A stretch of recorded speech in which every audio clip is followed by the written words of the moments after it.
Hey, hey, hey.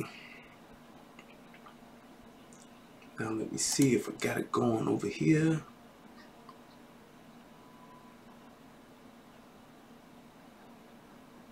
Alright, let's see. And I need to go to my page.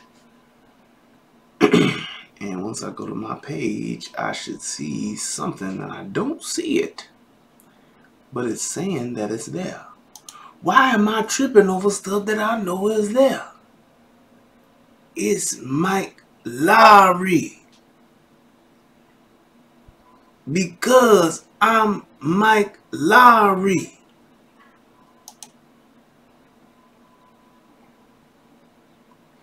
I don't know if my Facebook is live. Let's see here. What is going on with my system? Oh, come on, get off of there. And go back to this. And go to this guy. And I don't see it. Ah, there we go. Okay, it's live. Alright, so I ain't tripping on what's going on over here. What's going on, everybody? What's happening? It's your boy Brian Redmond, and I am streaming to you live on the United Guns of America channel. And for those of you who don't know, now you know. Everybody that's over in Facebook land, you can now see that I'm streaming here. This is another channel that I got two channels. United Guns of America, and of course, the Relationship Rehab. What's up with it to my man DJ Just JOK, first guy in the chat. Yes, sir. So this is a small channel. It's a little bitty channel with a whole lot of information. That's what I like to call it. That's how I like to look at it. So if this is your first time checking it out on Facebook, please click the like. Please go ahead and subscribe over to the channel. If you know somebody that's into guns, they into the Second Amendment and all that good stuff, go ahead and have them subscribe too. That's where you do the share. See? Shout out to my man Chris Storms. What's happening, brother? How you doing? Hope y'all good. Coming on in the building, representing. At work. That's what's up. Hey man, I appreciate you stopping by, bro. Peace out to you. Appreciate you. Got to take care of that money. Got to keep the JOB secured. I know the feeling. Yes, sir. So, hopefully this will be fairly quick. I know it's late in the hour. Late is the hour. But I definitely have been intending on doing this video for quite some time, and I have the opportunity to do it. So I was trying to figure out what I was going to do tonight. I wanted to do something, but I didn't know what. And I was like, what am I going to do? And I said, bam, I remember this. I needed to do this. So I scrolled through my archives, saw it, and here we are. So first and foremost, let's go ahead and get this out of the way. Federal law allows citizens to reproduce, distribute, or exhibit portions of copyrighted motion pictures, videotapes, or video discs under certain circumstances without authorization of the copyright holder. This is called fair use and is allowed for purposes of criticism, news reporting, teaching, and parody, which doesn't infringe on copyright under 17 U.S.C. 107. All right. So pretty much what I want to do is I'm going to analyze this video real quick. For those of you who may have seen this already, it came out a while ago. It's about a mom who is at home with her, I believe, 5 kids. And what happens is she has a break-in. She has someone who actually breaks into the home. Intruder comes in. He's literally going through her stuff. He picks up a computer. You can clearly see she has surveillance, but this person did not care. And fortunately enough for her, she did have a firearm in the home. She secured her children, and then she actually confronted this assailant or this thief or whatever you want to call it. Yeah, she went and confronted this guy. And everyone's calling her a hero, and she was so brave, and she's like, oh, I just did what moms had to do, and all that good stuff. However, you know, there's always a but. What she did, even though everybody commended her for it and said she was a hero in doing it, in my opinion, it was the wrong thing to do. She made several huge mistakes.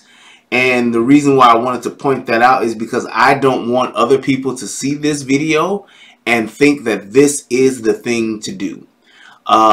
There were several opportunities for improvement in this video, and I didn't like the fact that law enforcement said she did the right thing, because law enforcement in this instance was wrong again.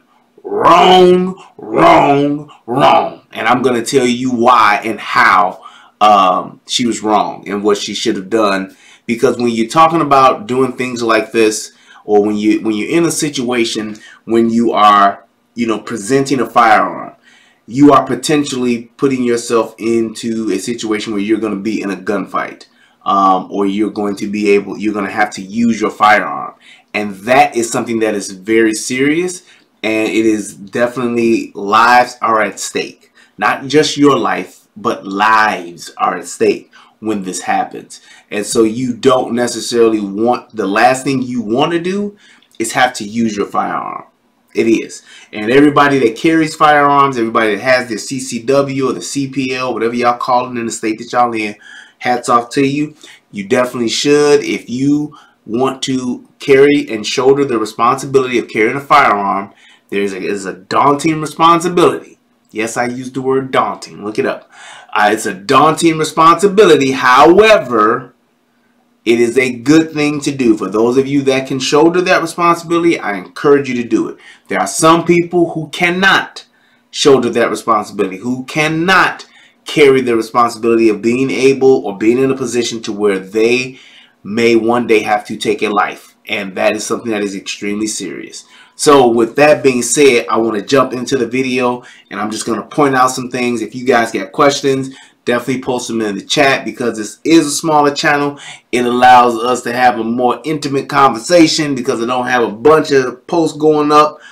So definitely comment, definitely let me know if you got some questions or something, and I will try to answer them, and then we'll wrap it up and we'll all have ourselves a good old night. I want to give a shout out to, like I said, everybody that's joined in. If you're watching this on the replay, or if you're watching this on Facebook Live, click the like, click the subscribe. Let's get these numbers up. I want to build this channel up. This channel, I believe, is I like the fact that I was able to do this channel because I want to bring about gun awareness, gun safety. I want to bring about just firearm education. I think that is extremely important, and it's something that is lacking in not just the world, but also in our community. So I want to be able to do this. I love doing this stuff. I love this channel, and this is the kind of things that I can talk about for hours and days on end. So with that being said, let's get it cracking. So we're going to watch this real quick. It's only like 1:48, so I'm going to actually let it go through, and then I'm going to run it back. Let's do that. It's heart-pounding footage of a hero mom armed with a handgun doing what moms do, protecting her children in the face of danger. 911 emergency. Hi, I lost her at my house. Someone just broke in. He's still in my garage. I have my gun trained. Brittany Morse had the scare of her life when she discovered this guy inside her home. He's rummaging through a box while holding her paycheck. Then he spots something else. The intruder grabs her computer. He looks right into a surveillance camera, but instead of running off, he heads to the garage. When my daughter told me there was somebody in our house that was not allowed to be here, I'm looking at all my kids and I'm telling them to go down the hallway. Go down the hallway. Go. Go. Brittany ushered her 5 kids into a bedroom, her makeshift panic room. Then she went into Mama Grizzly mode. I grabbed my gun, I took my lock off as fast as I can, and I grabbed my clip. Then Brittany headed to the garage. She showed us how she confronted the suspect. Do not move! I will shoot you! If you move, I will shoot you! Just 2 minutes after calling 911, officers arrived with guns drawn, entering the home in Taft, California. That's when she yelled to her kids, "Run out the front door!" Police arrested Aurelio Velasco for burglary. Officers say Brittany did everything right. She was calm. She gathered her children, got them out of harm's way. It's a little overwhelming at times, but I did the right thing. I protected my children. Now these kids can rest easy, knowing their mom will protect them no matter what. Way to go, Mom. The 25-year-old suspect has pled not guilty. All right, so that's it in a nutshell. Now, let's dig in and get to the nitty-gritty. Because first and foremost, I'm going to say this. Hats off to the mom. She did what she thought was best in that moment, in the situation. I will not fault somebody for doing that. However, I don't want that.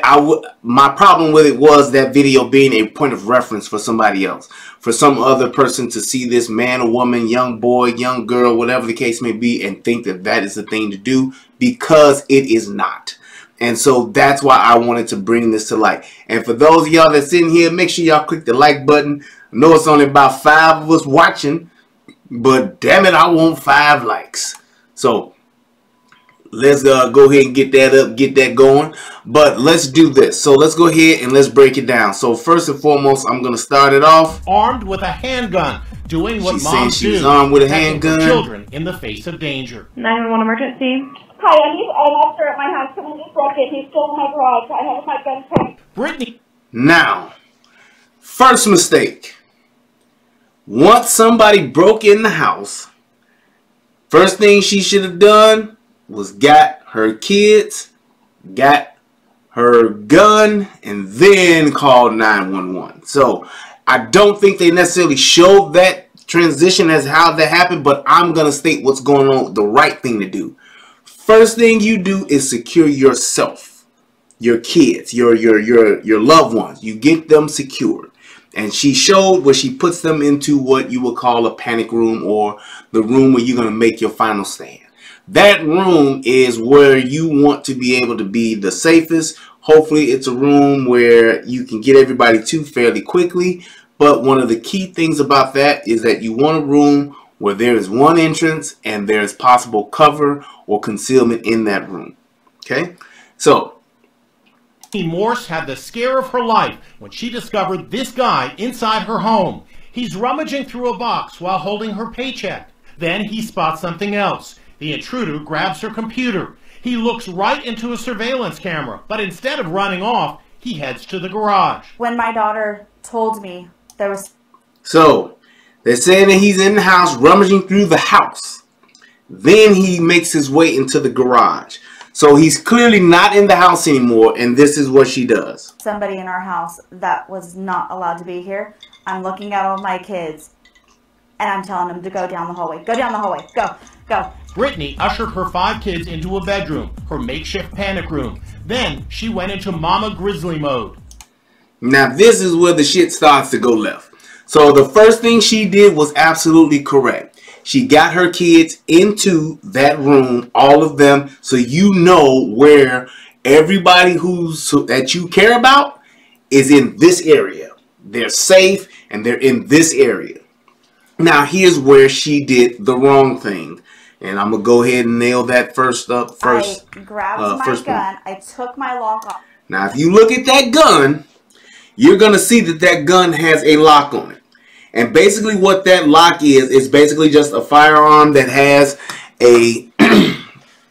Let's go ahead and do this the right way. Basically what that is that it's a gun that has a cable that goes through it. And on the end of that cable, there's a lock. This is how the gun is stored. I am and I will be not a proponent or a fan of this. A gun that is not loaded, a gun that is locked up with one of those gun locks is a problem. Why? Because it hinders the accessibility of the firearm. Now, first and foremost is firearm safety. I am a proponent of firearm safety. However, if you're going to buy a firearm, you need to buy a safe for that firearm. If you have small children and you don't want those kids to get a hold of it, absolutely. I'm talking like getting a hold of it, kids that are 3, 4, 5, 6, 7. Yep. You need to have that gun in a safe. I'm all for that. But having that lock on that gun causes several problems. Number one, that lock can only be taken off with a key. If you don't have that key, you cannot unlock that gun readily in the moment. And when we're talking about your life being on the line, possibly being in a gunfight, possibly defending your life, the one thing that you have working against you, one of the main things, is time. Time is a huge factor in a situation like this. Being in a gunfight, being in a fight for your life, or being in a situation where you and your family are no longer safe, time is a huge factor. And having to go and unlock a firearm that has a cable, a cord going through it, because you cannot operate this firearm as long as that cord is going through it and it's locked on in with a little padlock. You now have to find a key. Hopefully that key is either still in. Some people will leave that key in the lock. But I personally do not support that. If you're going to have your firearm, it should be loaded and it should be in a safe where you can access, and that safe should not be a key safe. It should be a code safe where you can punch in a number, do a thumbprint or something like that to where you are actually able to access that firearm within seconds. And once that door is open, all you got to do is put your hand in and you're ready to rock and roll. Now, people will say this, well, when you're talking about the biometric readers and you're talking about the finger safes and all that stuff, now you're talking about having a safe and those batteries die and all that kind of stuff. You're right. Those batteries do die, which is why you should check those batteries once a week. You absolutely should, because on most of those safes, especially the good ones that are good quality, once that battery begins to start to fade or to fail or to not hold a charge strong enough, it will give you a different alert telling you you need to change it. And we're not talking about having to change the battery once a month. You don't have to do that, but you may have to change it maybe once a year. Maybe once a year, maybe twice a year. Okay? And when you're talking about changing those batteries in that safe, you will have to be able to say, well, look, I go and I check, oop, I hear that beep. Normally it'll beep like doot doot, but the minute it beeps like doot doot doot doot doot doot doot, then you're like, okay, I gotta pop a battery out. You should keep a set of batteries. Buy you one of them little, if there's AA batteries, buy you an 8-pack of those batteries and keep them in the safe so you won't forget to change it, because when it does beep, you can go right into the safe, take that new battery out, pop that new battery, the old battery out, pop the new battery in, close it back up, and keep it moving. Okay? So that gun being like that was a problem. That is a huge problem, because if somebody kicked in your door and they were coming in there to not just necessarily rob you, but to actually harm you, start out by tying you up and all that kind of stuff, you don't have time for that. You don't have time to get to the key, to get the lock out, then to take the cord out. Now once you got that cord out, you still have to lock and load. Time. And then here's the most important factor in all of this. In that process, you now have what we call OODA loop. And that's basically, you can look that up. There are plenty of videos on it. But now you have the adrenaline is pumping. You're nervous. You're scared. You are panicking. You have all of those things happening to you. And as that happens to you, one of the things that you get is tunnel vision, which means you don't have that full array of view like you have when you're calm and you're collected and you're cool. You have tunnel vision, so now you're focusing on either the situation, the door, the person, and now what you have to rely on is what we call muscle memory. Another part of that is that you will get what people sometimes call flipper hands, or you will lose what is called fine motor skills.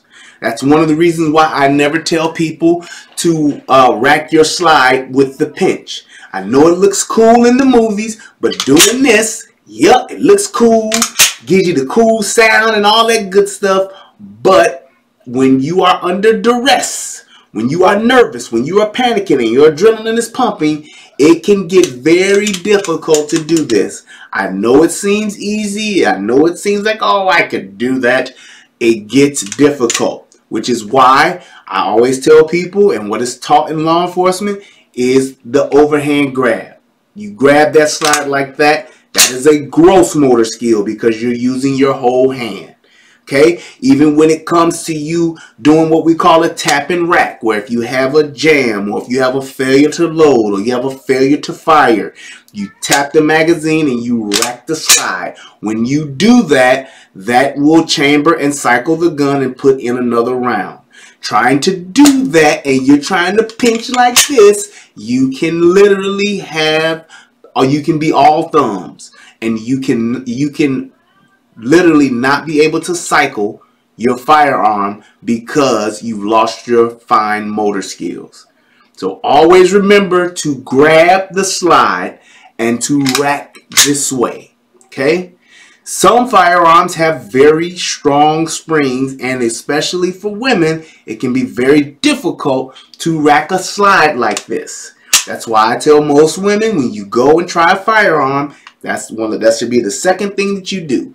First thing that you do is you want to grab it, and it should feel comfortable. You should feel like you are in total and complete control of that firearm, and it is like an extension of your hand. Next thing you should do, you should be able to rack the slide. If you can't rack that slide, put that gun down and go to the next one. Okay? So always remember that. Make sure that you are in a situation where you're training yourself to rack your slide over the hand like that. Because when you do need to load your firearm, you can tap, rack, and you can be right into action. As opposed to doing this, as opposed to putting it down and doing that, you're right here. That's another thing. You want to be able to work that gun right here, close to your body. You don't want to have to stick the gun out and put it back. You don't want to do that. You want to be right in here. Tap, I can rack very quickly. And I'm right here, tucked ready to go back into action and present my firearm. So, that's the problem with that. Having a gun lock on there is a no-no. That's something where they just put that in your case and they give it to you fine. If you want to have a secondary or that's your third or fourth firearm, you keep it up in the closet because you got 8 other ones, fine. But that right there is a no-no for a primary firearm for your house or everyday carry. Don't do it. There are some people that will say, oh, I do that every day. I lock it up and I don't do it. All right? So, let's keep it moving. Off as fast as I can, and I grabbed my clip. Then Brittany headed to the And it's not a clip, it's a magazine. I'm sorry, but I'm anal like that. garage. She showed us how she confronted the suspect. Do not move. I will shoot you. If you move, I will shoot you. Now, several things wrong with this. Number one, I haven't heard her say and didn't hear her say that she called 911 first. The 911 tape, she's on the phone and she's saying that she is holding that person hostage. She's holding that person, well, not hostage, but at gunpoint. That is the second problem. Once you are tapped and racked, you ready to rock and load, safety off, or whatever the case may be, once you get tucked ready, your next move needs to be to call the police. And what you have to remember with this is that you don't want to be on the phone with the police like, yeah, officer, I'm just letting y'all know. You take that phone, you call, and what she should have done, she should have went back into, once she got her firearm, she locked and loaded right there at the safe or right wherever she had to do all of that finagling. Once she locked and loaded, she should have picked up the phone, dialed 911, and you ain't got to talk to the officer right then and there. You don't have to talk to dispatch right then and there. You make your way back to your family. You make your way back to your loved ones. You make your way back to that panic room. Why? Because that's where you and all of the things that you hold dear, damn your stuff. You can always buy another computer. You can always get another jewelry box. You can always get another TV. You can always get another phone. Whatever the case, whatever you got out in your house. You don't worry about things. People is what you're concerned about. You go back to where the people are. And that's where she should have stayed. She should have stayed in that room. 911 on the phone. Here, son. Here, daughter. Hold the phone. I'm watching the door. 911, what's your emergency? I have a man who has just broken into my house. I don't know where he is. I have me and my children in the bedroom in the back of the house. Please send help right now. I have a firearm and I am protecting my family in this room. That's what she should have done. Because this move that she bust right here, had that guy had a gun, she probably would have been a dead, she probably would have been a dead duck. And I'm going to tell you why. Let's watch it again and I'll show you. 2 minutes after calling 911. Shoot you if you move. Now, do you see where she's at? Most people will call that a doorway. Most people who have tactical training will call that a fatal funnel. Why do we call it a fatal funnel? Because a doorway is the last place you want to stand in a gunfight. Why? Because it is a funnel. It puts you in an opening where someone can literally take just easier shots at you. There is nothing in this scene that you can see where she is being concealed or covered. She's literally standing in the middle of this opening with her gun. Had that guy had a gun, to her point, I get it and what she's trying to do. However, she had a very good criminal because this was not a savage. Had this been somebody who didn't give a damn about life and was like, I'm gonna rob this place and anybody who try to stop me, I'm killing them, she would have been in a gunfight. And there's a good chance that she would have lost. Because if he's in a garage, I'm sure there are things around him that he can use as cover and concealment, like cars, like bikes, like motorcycles, whatever the normal stuff that you have in garages, couches, all that kind of stuff. He could have been in a better position to shoot back at her, shoot first. He would have been in a better position because she is wide open. She's wide open, squared up, and saying, I will shoot you, I will stop. That can startle somebody. You don't know if you got the drop on that person. Now, if he got his back turned, if you're going to confront that person, you need to do it law enforcement style. And in that same mind frame, you need to be ready to shoot. If I'm confronting somebody I'm fortunate enough to where they got their back turned to me, I'm giving specific commands and knowing that if this person does not follow my commands, I'm going to shoot him. Because I don't know what he has or what he's willing to do or what he's going to try and do. Plenty of times, bad guys will turn around and just start shooting. People say, that you got to give him a chance. He had a gun, but he didn't pull it. I don't give a damn. I'm not giving you a chance to shoot. If I tell you to put your hands up and you turn around with your hands down, I'm going to light you up. Like the 4th of July. And that's what she did here. She put herself in harm's way instantly by coming to the door with her gun like this. Not the thing to do. If she wanted to confront him, she should have been slicing the pie, coming around that corner, tucked ready, and looking around that corner where the only thing that was turning that corner was a little piece of her head, like this part of her eye over. Should have been just coming around the corner with her gun ready. That's how you confront somebody coming around the corner. You don't just come and get in front of the middle of the door and say, freeze, I will shoot you. Pow, pow, pow. Wait. I wasn't finished saying what I was saying. That's what happens. What's up, MG? So, I will shoot you. Just 2 minutes after calling 911, officers arrived with guns drawn, entering the home in Taft, California. That's what. Now, one of the things let me point this out. If you notice, most law enforcement, most police officers know of the fatal funnel. And that's why we are taught not to stand in the doorway. You go through a door. You don't stand in a doorway. Hey, what y'all doing in there? You go through that door. If you going into a door, into a room, and that's why you don't do it by yourself. Because you have different ways that you can go. And normally when a police officer comes through, if they're going into a room, one will go into the room and the other one will come behind them and will go the other way. They won't both come in and go this way and try to clear the room. No. One will go in and that person will either cut this way and the other one will keep going and cut that way.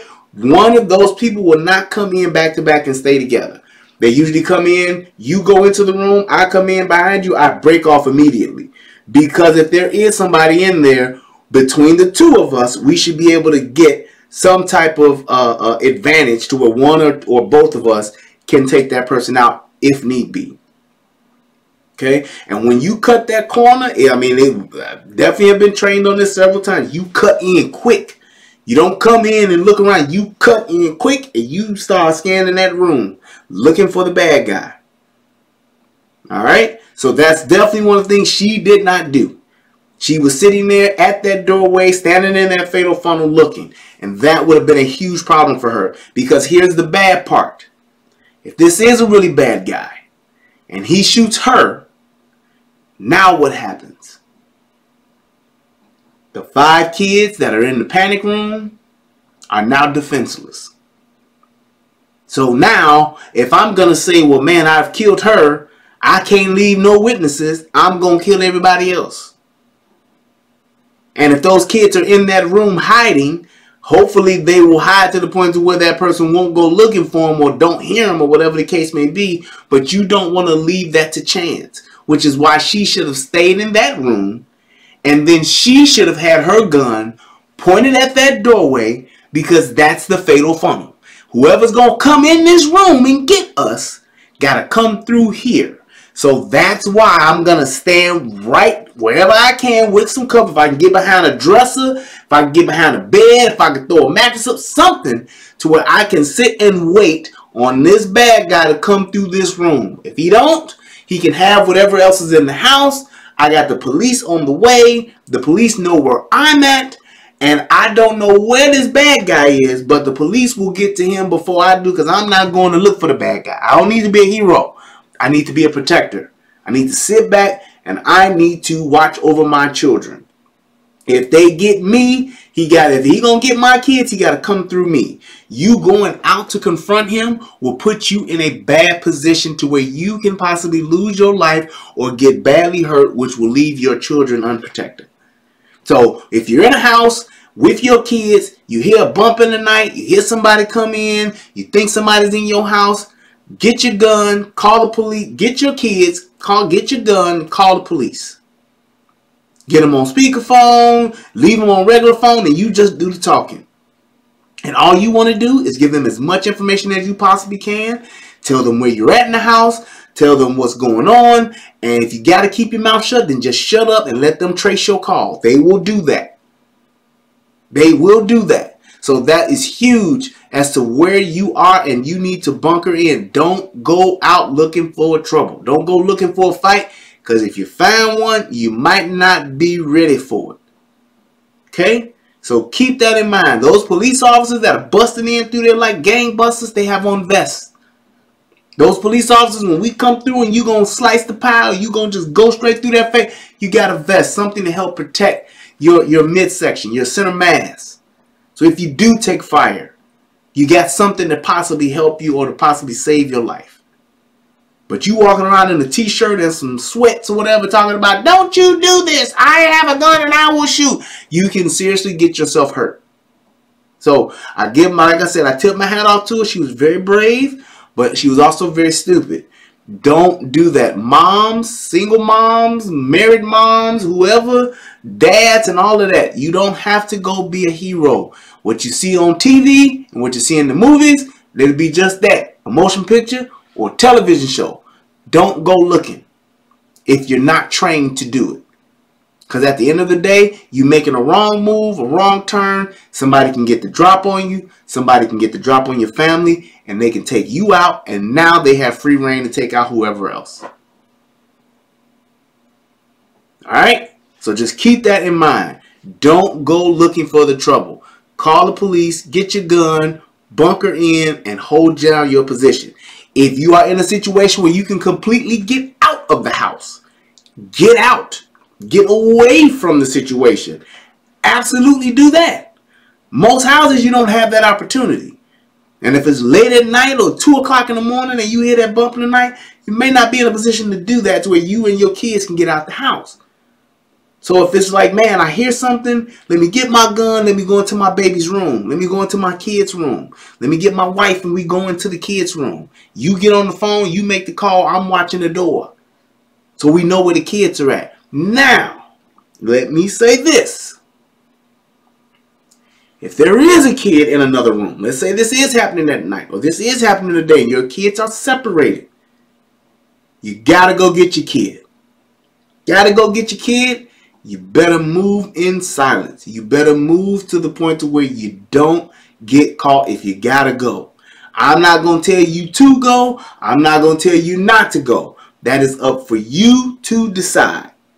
If you don't have training to do so, hey, that should speak volumes as to what you do and how you do it. Because if you go and you make the wrong move, you get scared, you can possibly shoot your kid, you can possibly shoot the wrong person, you can shoot through the house and it go next door. Because remember, You are responsible for every single bullet that leaves your gun. Sometimes it happens. Sometimes there are mistakes that are made. Totally get it. Totally get it. So you have to realize that, say, hey, look, sometimes you might have to just sit back and wait for the police because they're more trained. Sometimes you say, nah, damn that. I don't know what this dude's going to do, and I got to go get my baby. Sometimes you may have to do that. But try to be as well prepared for it as possible. Have drills with your kids if they're young enough to know what to do. If you tell them, hey, if I tell you such and such, get under the bed or whatever, or you hear me or something, and I say, everybody get down, have a safe word or something, and your kid knows to get under the bed, to get in the closet, whatever the case may be, to hide, so be it. This is something that you have to train for. Cool. I think I covered all my bases. When she yelled to her kids, run out the front door. Police arrested Aurelio Velasco for burglary. Officers say Brittany did everything right. No, she Calm. didn't. She gathered her children, got them out of calm. harm's way. It's a little overwhelming at times, but I did the right thing. I protected my children. Now these kids can rest easy, knowing their mom will protect them no matter what. Like I said, good job. I hear your mom. You did what was best. Everybody survived. Nobody was hurt. Thumbs up. This is not a blueprint.